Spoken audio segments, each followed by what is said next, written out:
Hello and welcome back to Lizzie's bedroom. Yes, that's right. We are back home in this episode, but that's not really the most exciting thing going on.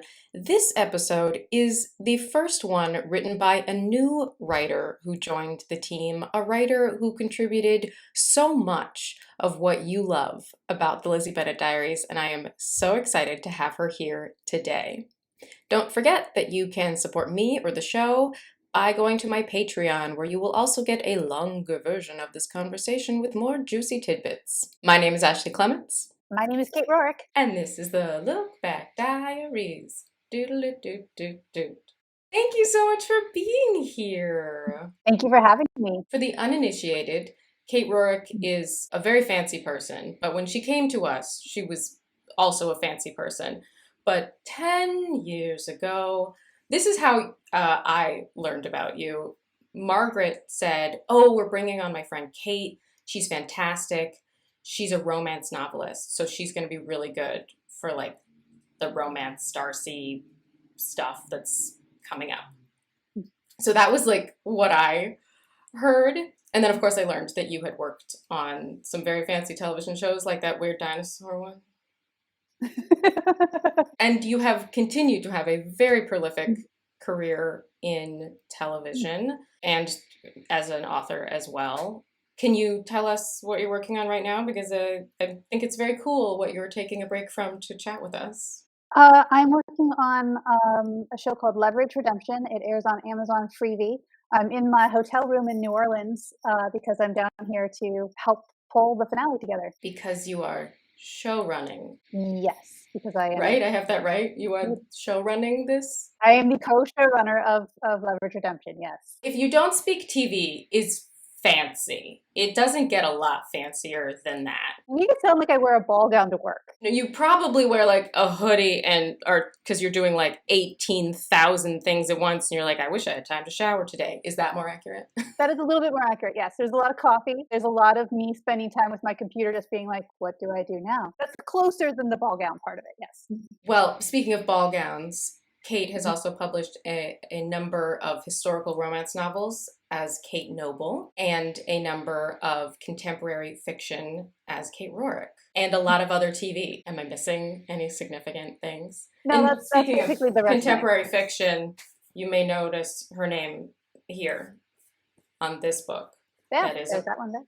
That is on display as part of my Lizzie Bennet shelf. It's just a little bit behind my name. I have a poster of you. I have the cover of that book as a huge poster that was part of the promotional thing. Oh, that's fun. You've been in my office just staring at me for a long time now. Sorry, you're welcome. Well, so what was your experience? This is your first episode. We've just finished the Netherfield arc. This is our first episode back at Lizzie's bedroom. But you just came on to, I don't know, this weird ramshackle sort of web series that was getting a lot of attention but had no budget. And I know you were a big Jane Austen person coming in. I worked with Margaret Dunlap on another TV show before this, and she and I were friends, and we hung out, and we used to just sort of write next to each other. We'd hang out in coffee shops or in each other's apartments and just write next to each other. She came to me one day and said, "Look, I'm working on this series. You should meet Bernie." And so I went and had like a coffee meeting with Bernie, and I said, "Oh yeah, I know Jade. I wrote a bunch of historical romance novels of time period, and she's basically the grande dame of the genre. So I might have the book memorized. Just it might come in handy." So Bernie brought me on when he realized that we might need some other people. And episode 35, which we are going to watch, is the first one that I wrote and you guys had just finished the Netherfield arc, but it hadn't aired yet. So I'd been working on the show for like a couple of weeks or something, and VidCon happened. And I went with you guys to VidCon. That's the timing. And I was just like, oh my God, what is happening? As we all were. Yeah, VidCon was an awakening as to, I'm not the only person in the world who likes Jane Austen. This is interesting. Okay.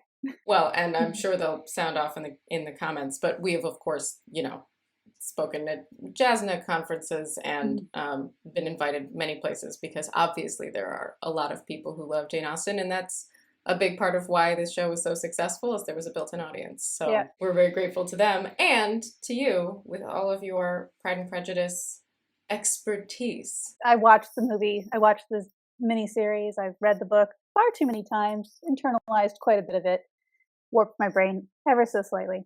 But it worked out in my favor because it got me on the show. Why don't we take a look at your first episode? It is appropriately called Home Sweet Home because we are back. We have rotated 90 degrees into Lizzie's room.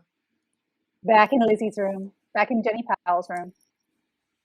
Yep. From Jenny Powell's room to Jenny Powell's room. Yeah, you just don't realize that she just painted that one wall purple to make you think that you were in Netherfield. And were you here on this shoot day?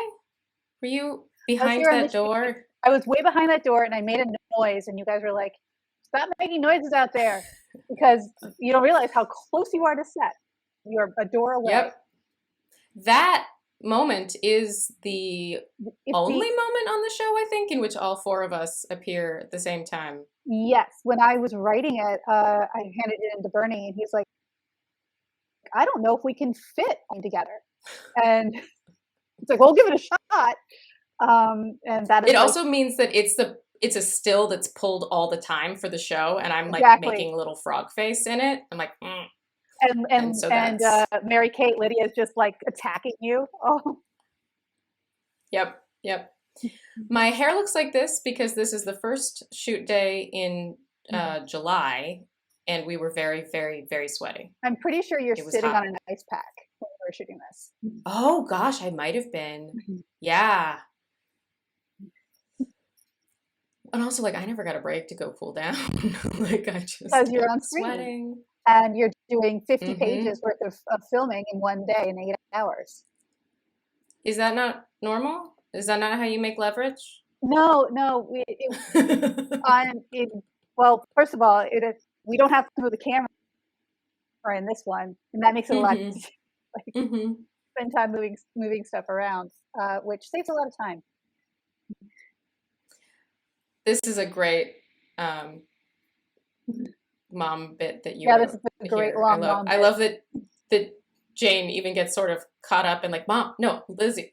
That's very fun because you know that happened. Well, I mean, you embody the character so well. The character within the character. I do really feel like I know Mama Bennett, even though she has never appeared on camera. I mean, as well. Better over time. Yes. Who is she in your head? Oh, I mean, I have like a list of potential castings for Mom, but I just feel like I know her. Like I feel like I get having her as my mom. Even though my mom is not a Mrs. Bennett. No, I also remember being. Go ahead. I was going to say, when I was in high school, one of my favorite insults to throw at my mom was like, "Fine, Mrs. Bennett," and just like, and now that I'm like a grown up and a parent myself, I'm like, yeah, that was cruel. You shouldn't have done that. Like, I have way more sympathy for Mrs. Bennett now than I did way back then. Well-educated insult. Are you obsessing about your grade school age children's future weddings? No, but I'm obsessing about their welfare. So that's yes, that I think is fair. And your brain gets fractured to the point that you don't have an attention span anymore. I don't know how you do all the things that you do. I do them all poorly, pretty much. I think many people would disagree, but good tip. Thanks. And we've got to introduce that this is the Collins arc. Oh yeah, Collins is coming in, which is always fun because I feel like every interpretation of Mr. Collins is different, possibly more different than any other character in the books. Yeah, I think that's fair. And you know, I like our Collins. He's goofy but harmless. Yeah. I'll let Mary Kate in this arc when she's on explain why her hair is darker, but I did think it was so funny that we're about to have a line about it. Yeah, here we go. We got thrown in like it wasn't part of my script because I didn't know what color her hair was. But like you guys threw it in, Bernie and whatnot, to be like, well, we have to explain Well, the fact that her because hair is different. her hair is a different color, we had to deal with it. But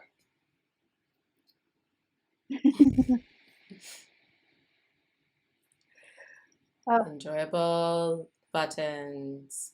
Well, There there you we go. are. I mean, what an interesting challenge for you to have to write as your first episode, because it is sort of a like return to a thing that you weren't working on, and then like setting It's up kind of like what's coming next. Well, it's interesting because it was sort of like a restart. It's the start of the next Mm-hmm. chapter. It's the start of the next a sequence of things. So at least I wasn't jumping into the middle of Netherfield or something like that, where there was this Right. previously established emotional arc that's being treated. This one, I just sort of got to just like, all right, these are the new things that are coming in. Let's go. I think I would prefer that than jumping into the middle of it, I guess I would say. Well, let's take a look at the comments for this episode. F. May says, fun fact, Lydia's pig pile is the only time you'll see 4 characters in front of the camera in LBD. There you go. I guess that's correct. Yeah, as far as we can tell. Yeah, I was sort of wondering. Yeah, I knew it was the first episode where it happened, but yeah, I guess because the only other episode that we're all 4 in is the Christmas episode, but Lydia's not speaking to Lizzie at that point, so. Yeah. Christine Stevenson says Jane's face when Lizzie says, you should have gotten pregnant even. So relevant with the secret diary book. So perfect. Something we will discuss at a later date. I'm definitely going to make Kate come back on and talk about the book, but we're so early now. Crystal Zai says, I just love how for a second Jane actually forgot she wasn't talking to her mother. LOL. Compliments for Charlotte's eyeliner. Absolutely.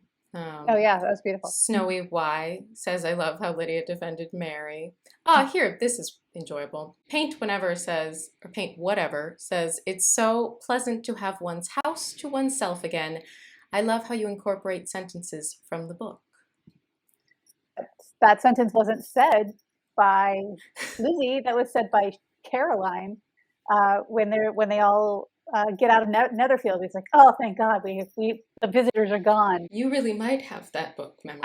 I might have it memorized. Yes, I'm sorry. It's wonderful because sometimes the fans will say in the comments of some of these episodes, they'll quote a part of Pride and Prejudice that is the equivalent of what we're doing in the episode, which is really fun. But I don't know that until you joined that we had any of our writers doing it. So sorry. No, it's fantastic. Sometimes it's not, it's not an accident. Sometimes we plan stuff out.